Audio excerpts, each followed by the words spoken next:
오늘 주신 하나님의 말씀은 신약 요한복음 21장 5절에서 13절까지 제가 한 절, 여러분이 한 절 한 목소리로 봉독해 보겠습니다. 오늘 어떤 말씀으로 하나님이 여러분들을 방문하실지 기대하시면서 함께 봉독하겠습니다. 예수께서 이르시되 얘들아 너에게 고기가 있느냐 대답하되 없나이다. 이르시되 그물을 내 오른편에 던지라 그리하면 잡으리라 하시니 이에 던졌더니 물고기가 많아 그물을 들 수 없더라. 예수께서 살아가시는 그 제자가 베드로에게 이르되 주님이시라 하니 시몬 베드로가 벗고 있다가 주님이라 하는 말을 듣고 겉옷을 두른 후에 바다로 뛰어내리더라. 다른 제자들은 육지에서 거리가 불과 한 50칸쯤 되므로 작은 배를 타고 물고기가 든 물을 끌고 와서 육지에 올라보니 숯불이 있는데 그 위에 생선이 놓였고 떡도 있더라. 예수께서 이르시되 지금 잡은 생선을 좀 가져오라 하시니 시몬 베드로가 올라가서 그물을 육지에 끌어올리니 가득히 찬 큰 물고기가 153마리라. 이같이 많으나 그물이 찢어지지 아니하였더라. 예수께서 이르시되 와서 조각을 먹으라 하시니 제자들이 주님이신 줄 알므로 당신이 누구냐 감히 묻는 자가 없더라. 함께 봉독하겠습니다. 예수께서 가셔서 떡을 가져다가 그들에게 주시고 생선도 그와 같이 하시니라. 아멘. 오늘 주신 하나님의 말씀은 여러분들은 무엇을 낳고 계십니까? 무엇을 낳고 그물을 낳고 계십니까? 이 말씀으로 전하겠습니다. 잠시 기도하고 나누겠습니다. 이 해마르춘 기도원에 운행하신 성령님, 이 예배에 참여하는 한 분 한 분 내주하시는 보혜사 성령님의 충만한 연합의 기름을 허락하여 주시옵소서.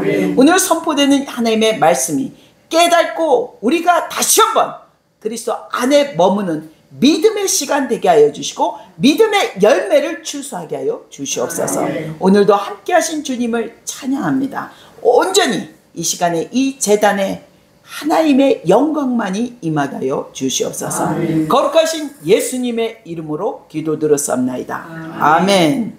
여러분, 오늘 이 말씀은 여러분들에게 가장 포커스가 고기를 밤새 낚았던 이들은 전문가였어요. 아주 세상에서 말하면 아주 전문가. 늘 평생을 어부로 살아왔던 이들에게 고기를 잡지 못하고 밤새 고기를 잡지 못했던 베드로와 그의 제자들, 예수님의 그의 제자들이 이야기할 거 아닙니다. 오늘 저의 하나님의 주신 포커스는 153입니다. 153, 153마리. 왜 예수님은 성령께서 이 요한을 통해서 베드로와 앞에서 153이라는 숫자를 우리에게 주었을까? 자, 먼저 153이라는 숫자를 잘 묵상해 보면 153은요. 우리가 너무도 잘 알고 있는 익투스입니다. 익투스. 옛날 로마 교회가 핍박을 받을 때 예수님을 믿는다는 자들에게는 빵도 시장도 갈 수 없었어요. 왜냐하면 시장 입구에 로마 황제의 동상을 세워서 그곳에 절하지 않는 자는 모두 기독교인임을 사자굴에 또 화형에 처하는 경기장에 끌고 가는 그 군인들이 지키고 있었거든요. 그래서 그들은 시장을 보러 나올 수가 없었어요. 우상 숭배의 죄를 짓지 않기 위해서. 이들은 너무도 교묘하게 로마 군인들과 로마는 이 기독교인들을 그만큼 박해를 했습니다. 그때 많은 사람들이 한 꼬마들 아니면 우리 재훈이 같은 청년들이 이 빵을 사서 예수님의 제자들이나 그 복음을 전하는 많은 주의 복음을 위해 목숨도 아깝지 않고 내거는 그분들을 위해 이 빵을 전달하는 일을 했습니다. 그때 이 빵 파는 분들에게 물고기 모양의 익투스를 그리면 기독교인, 그 집이 기독교인이라는 것을 다 알고 있었습니다. 익투스는 여러분이 잘 알고 있는 마태복음 16장 16절에 베드로가 예수님이 묻습니다. 너는 나를 누구라 하느냐? 주는 그리스도시요 살아계신 하나님의 아들이시니나요. 이 말씀의 첫 번째 주는 그리스도, 이것을 헬라어로 했을 때 익투스입니다. 그 첫 자를 따서 익투스를 지금도 물고기, 오늘 요한복음에 나오는 이 물고기가 바로 익투스를 얘기합니다. 자, 오늘 여러분들은 이 베드로가 어떤 사람이었냐면 예수님을 너무도 사랑하고 자칭 수제자라고 해서 예수님을 3년간 따라다닌 증인입니다. 너무도 성령의 사역, 사도행전적인 이야기들, 예수님의 초자연적인 이야기들을 죽은 자도 살리는 놀라운 기적들을 많이 보았습니다. 하지만 오늘 베드로는 어떤 사람이냐면 믿는 자 앞에서는 실패한 인생이었습니다. 왜 그럴까요? 분명 예수님이 십자가에 못 박히기 전에 너는 오늘 나를 닭이 울기 전에 3번 부인하리라 이랬어요. 그런데 절대 그런 일이 없습니다 이랬어요 베드로는. 그런데 실제로 어땠습니까? 예수님이 잡히는 순간 3번을 부인하게 됩니다. 그리고 닭이 울죠. 그때 자기 가슴을 치면서 자기가 아무리 열심으로 믿음으로 예수님을 따랐던 제자지만 분명 하나님은 너가 나를 3번 부인할 것을 알고 있는 그 주님 앞에 자기는 실패한 인생이고 특히 제자들 앞에 친척들 앞에 얼굴을 둘 수 없고 말이 없고 숨어버리고 그래서 어디로 왔냐면요 고향으로 돌아와서 그 제자들과 함께 다시 고기를 잡고 있는 것입니다. 다시 예수님을 만나기 이전의 삶으로 돌아간 거죠. 그때 자기는 실패하는 인생이고 오늘 밤새 제자들과 예수님의 이야기를 합니다. 예수님이 살아계실 때 우리 주가 계실 때 이런 일이 있었고 이런 얘기를 하는데 가슴이 답답한 거예요. 자기는 그 주님을 3번 부인한 죄인이기 때문에. 그래서 베드로는 얘기합니다. 나는 지금 밤새 고기를 잡을 거야. 그 주님 앞에 자기는 죄인이기 때문에 실패한 인생이기 때문에 고기를 잡으러 갈 때 그 제자들이 따라갑니다. 자, 밤새 어떻습니까? 베드로는 자기가 전문가이고 삶의 놀라운 경륜으로 물고기 그물을 바다에 던져봅니다. 근데 한 마리도 잡을 수가 없는, 단 한 마리. 어떠한 기술과 우리의 경험으로는 어떤 것도 세상에서 건질 수 없고 믿음의 열매가 없음을 보게 됩니다. 그런데 오늘 누군가가 그들은 이분이 주님인 줄 몰랐습니다. 뭐라고 얘기하고 있습니까? 얘들아 너에게 고기가 있느냐 묻습니다. 그때 그들은 없나이다 그랬습니다. 이 목소리를 듣고도 베드로는 예수님인 줄 몰랐다는 거죠. 그때 그물을 배 오른편에 던지라. 오늘 이게 핫포인트입니다. 그물을 배 오른편에 던지라. 그때 이 베드로나 그의 제자들은 불평할 수 있죠. 밤새 이 자리 배 오른편에 나는 밤새 던졌는데 잡히지 않았어. 나는 지금까지 헌신했는데 이 결과가 뭐야? 나는 지금까지 하나님의 말씀을 따라왔는데 나는 지금 혼자 버려지고 내가 따르는 그 주님도 보이지 않고 그 기적도 지나간 과거일 뿐이야. 나에게 남은 것이 무엇인가? 나는 하나님께 드렸는데 나는 지금 알거지가 되었어. 이런 상황, 이런 불평이 있을 수 있고 그 그물을 던지라 했을 때 기쁨으로 던진 사람이 아무도 없었다는 것입니다. 자, 그런데 오늘 중요한 얘기입니다.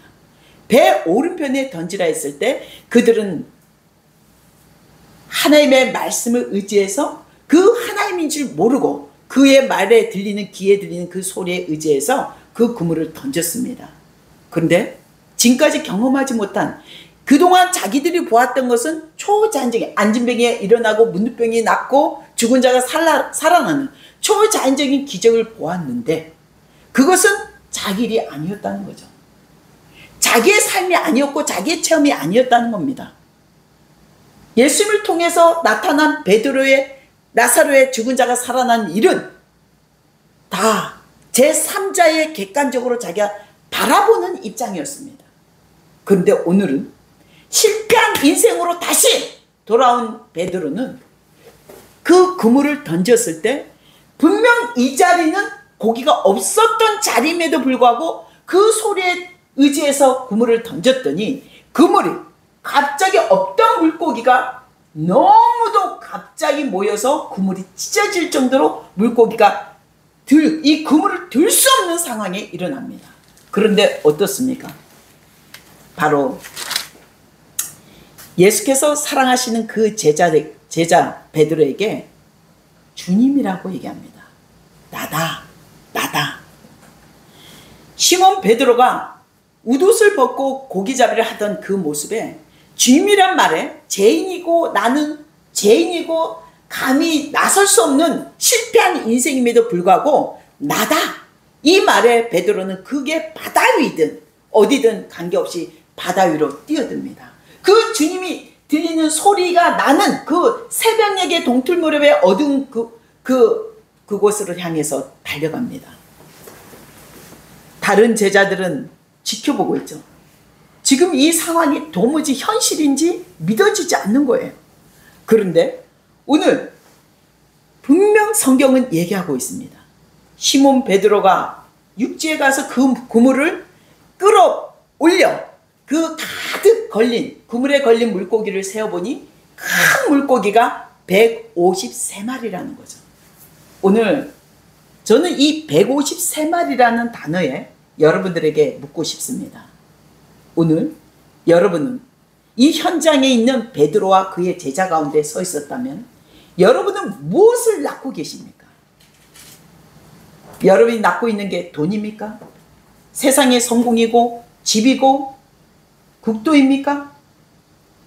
오늘 이 153마리는 헬라어로 정확히 말하면 왜 예수님은 이 성령께서 이 요한을 통해 153마리라는 마리를 지칭하고 꼭 기록해 두었을까요?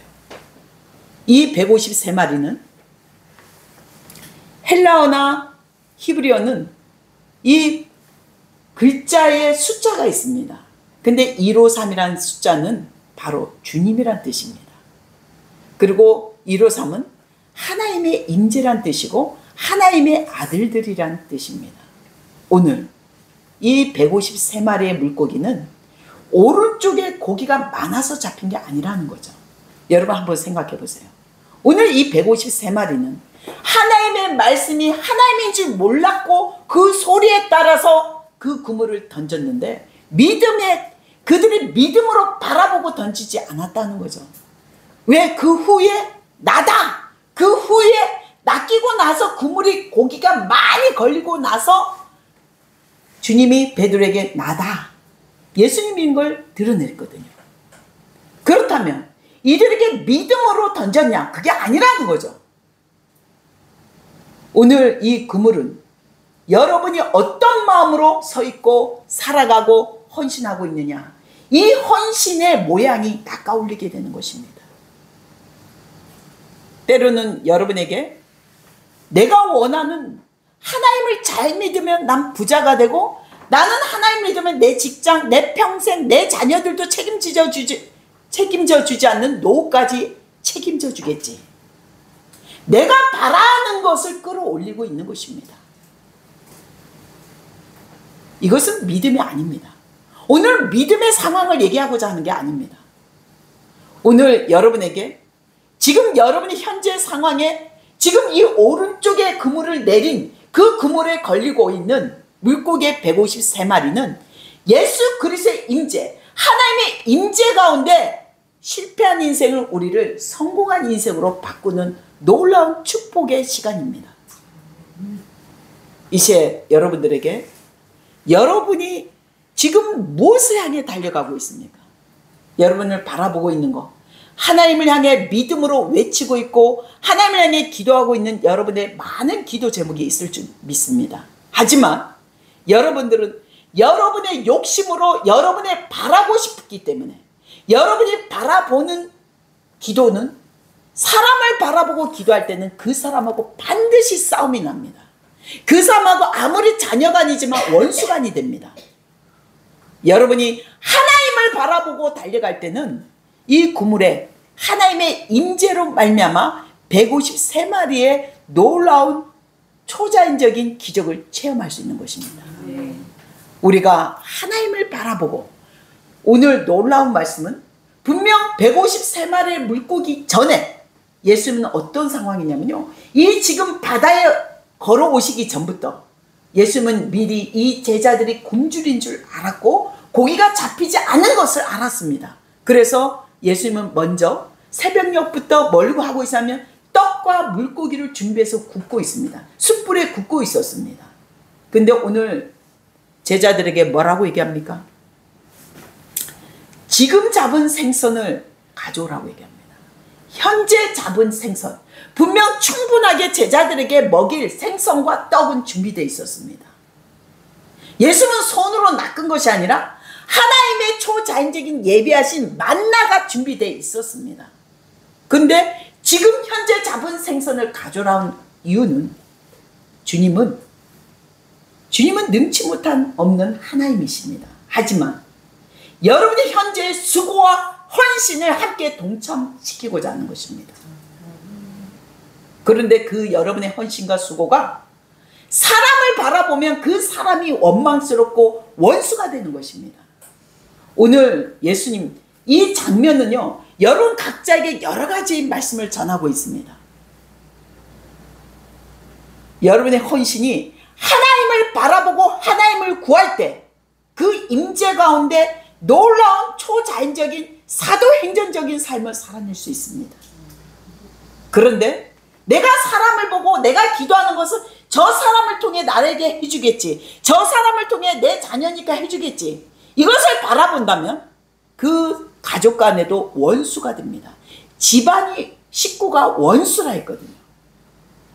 오늘 이 말씀을 통해서 여러분들에게 지금 여러분들이 잡고 있는 생선이라든지 이 그물에 끌어올린 것을 무엇을 끌어올렸습니까?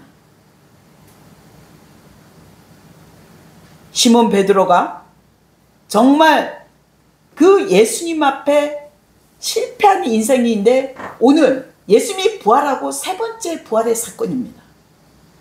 주님은 너무도 잘 알고 계시죠. 우리가 실패한 인생일 수밖에 없는 이유는 우리는 우리의 생각, 우리의 계획대로 간다는 거죠. 실패한 삶 방법대로 갈 수밖에 없다는 거죠. 하지만 예수님이 함께 하신다면 우리를 절대 실패하지 않고 회복과 부활의 생명으로 우리를 사명을 주시고자 오늘 이 조반을 준비했습니다. 오늘 한번 상상해 볼까요? 이 자리에 예수님이 실제로 우리의 수고와 관계없이 떡과 생선을 지금 숯불에 구워 놓으셨습니다. 여러분들, 이것을 여러분을 맛있게 드실 수도 있지만 오늘 하나님은 한 사람 한 사람 예수님이 주신 몸입니다, 예수님이 주신 떡입니다, 이게 아닙니다. 오늘 여러분의 수고, 지금 너희들이 잡은 생선을 가져오라고 얘기하십니다. 여러분의 수고를 함께 동참시키고자 합니다. 베드로가 실패한 인생이고 예수님을 부인했던, 참 고개를 들지 못했던 제자들, 그 동료들 앞에서 고개를 들 수가 없었던 사람입니다. 하지만 예수님은 그 베드로에게 회복을 선포하고자 나타나신 것입니다. 우리의 수고와 함께, 우리의 수고가 아닌 하나님의 임재 가운데 수확한 이 믿음의 열매들을 함께 동참시켜서 우리와 함께 나가고자 하는 것이죠. 지금 베드로에게 다시 한번 사람을 낚는 어부가 되라. 처음 만났을 때 베드로를 불렀을 때 불렀던 그 사명 가운데 주님은 다시 베드로를 회복시키고 있습니다. 이 조반을 준비한 식탁은요, 베드로에게 다시 한번 사명과 그 실패한 인생을 성공의 삶, 부활의 삶으로 그리스도를 전하는 복음 전도자로 사명을 회복시켜 주시는 것입니다. 여러분, 오늘 이 말씀을 쉽게 생각하지 마세요. 이제 여러분 안에, 이제 여러분이 무엇을 바라보고 기도했냐, 아무리 내가 예수 그리스도의 이름으로 기도했지만 내가 바라본 것이 하나님이 아니었다면 이것은 열매 없는 삶이 되는 것입니다. 이것은 원수가 가족 간에 다툼이 있고, 하나님 말씀은 내 입에서 뱉은 말은 반드시 나에게 중벌로 돌아온다고 했습니다. 우리가 어떤 말을 하고, 아까 말씀했듯이 우리 유목사님이 상대방을 축복할 때는 축복의 열매를 얻게 됩니다. 누군가를 정죄한 것은 나에게 죄로 들어옵니다. 우리 안에 우리 삶을 다시 한번 점검하는 시간 되기를 축원합니다. 오늘 여러분은 진정 성공한 삶을 살아가고 계십니까? 그렇다면 예수님이 함께 서셔야 됩니다. 그 주님의 임재 가운데 살아내는 삶을 살아내셔야 되는 거죠. 오늘 여러분 다시 한번 여러분이 낳고 있는 그물에, 그 그물에 어떤 열매들이 올라오고 있는지 여러분 삶이 지금 증명해 주고 있습니다. 이제 다시 한번 우리는 서로 정죄하고 험담하고 물어뜯는 것이 아닙니다. 우리가 하나님께 드린 것은요, 아름다운 열매로, 지금 열매로 그 인내를 통해 그리스도 안에서 인내를 통해서 열매를 이룬다 했거든요. 그런데 내가 드린 게 마치 사람한테 드렸기 때문에 나를 책임져야 되고 그것을 왜 대가가 없냐고 섭섭하고 이런 것이 말이 난다면, 이것은 내가 하늘에 드린 것이 그냥 강제로 하나님께 그 열매 없이 끌어내리고 땅에 쏟아버리는 것과 똑같습니다. 여러분은 어떤 인생을 선택하시겠습니까? 다시 한번 오늘 이 예수님의 십자가에 못 박힌 것, 이 제자들은요, 내가 따르던 3년간 공생에 따르던 예수님은 반드시 로마를 지배하고 이스라엘 왕으로 좌정하시고 정말 멋진 왕으로, 그리고 하나는 오른편에 하나는 왼편에 예수님이 얘기할 때마다 늘 그들은 자기 생각으로 받았습니다. 실제로 예수님이 못 박힐 때 요한 외에는 다 도망갔죠. 두렵고 그 상황을 이해하지 못하고 받아들일 수가 없었던 것입니다. 이제 여러분들 오늘 다시 한번 예수님을 다시 한번 만나시기를 소망합니다.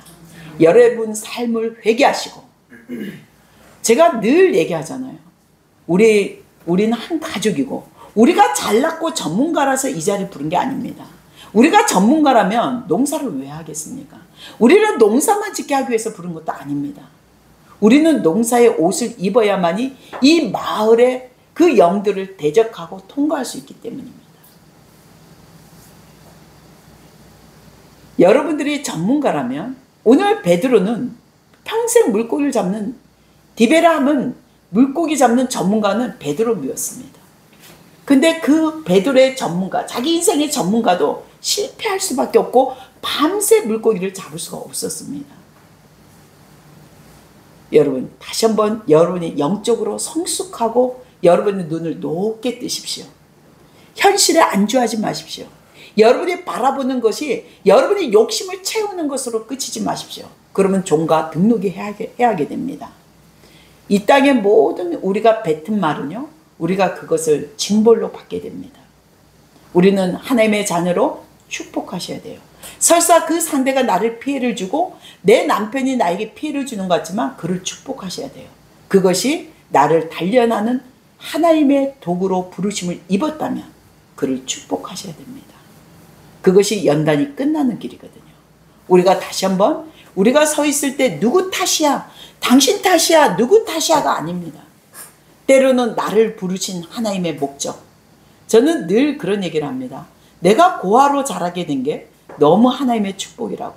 내가 지금도 부모가 계셨다면 내가 선교지 가고 어떤 일을 중국을 갈 때도 아마 그 부모 때문에 갈 수가 없었다고. 내가 효녀이기 때문에. 그 부모를 내가 책임져야 되기 때문에. 오빠가 있고 언니가 있어도 내가 책임지겠다는 그 나의 열심 때문에 나는 선교를 할 수 없을 거라고. 저는 늘 하나님께 감사합니다. 부모가 없는 것이 나에게 은혜로다. 나의 하나님이 나의 아버지가 되어주시고 나의 부모님이 되어주시고 나의 전부가 되어주십니다. 여러분, 여러분의 기도가 아무리 중언부언 많이 기도해도 하나님을 바라보지 않고 하나님을 의지하지 않는 기도는 아무런 열매가 없습니다. 오늘 이 말씀은 성령께서 여러분에게 한 사람 한 사람에게 반드시 인침을 주실 줄 믿습니다. 하나님을 향해 드리는 기도가 되시고 믿음의 열매를 추수하는 그물을 끌어올리십시오. 사람을 바라볼 때 그 사람은 여러분에게 원수가 될 것입니다. 반드시 여러분은 성공한 삶을 살아가는 한 분 한 분 되기를 축원합니다. 기도하겠습니다. 참 좋으신 하나님, 오늘도 우리 공동체 가운데 믿음으로 하나님을 다시 한번 회복시켜 주심을 감사합니다. 우리를 깨닫게 하시고 우리를 돌이키게 하시고 회개케 하여 주시옵소서. 주님 감사합니다. 거룩하신 예수님의 이름으로 기도 들었사옵나이다.